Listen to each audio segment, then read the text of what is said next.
छौड़ी रतिया के अनहरिया में मिले ले आई बहु सुनेंगे छौड़ी रतिया के अनहरिया में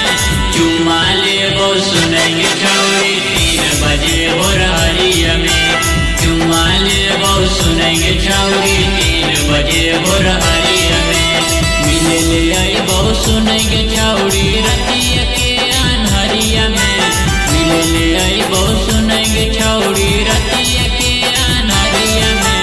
चुम्मा ले बहु सुनेंगे छौड़ी 3 बजे भोरहरिया में चुम्मा ले बहु सुनेंगे छौड़ी 3 बजे भोरहरिया में।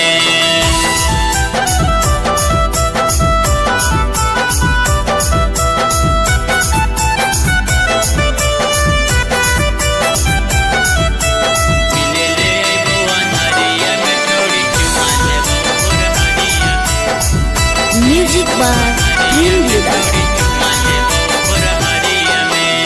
देखते जब छौड़न छौड़ी कर देते हाला जाना तो पूरा मोहाला हो जैतौ सगर हाला हे गे देख लेते छौड़न सभे कर देतौ हाला जाना तो पूरा मोहाला हो जैतौ सगर हाला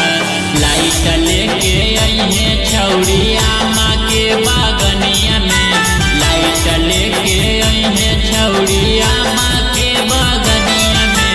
मिले ले अइबो अनहरिया में छौड़ी चुम्मा लेबो भोरहरिया में मिले ले अइबो अनहरिया में छौड़ी चुम्मा लेबो भोरहरिया में।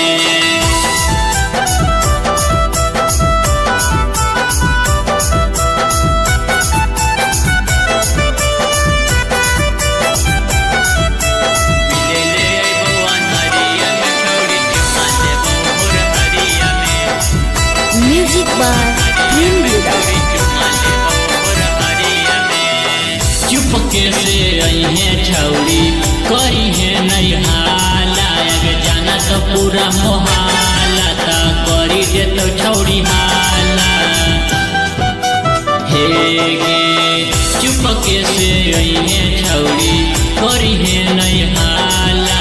जाना तो पूरा मोहाला ता करी देतो छौड़ी हाला लाइट लेके खड़ी रहतो आमा के बगनिया में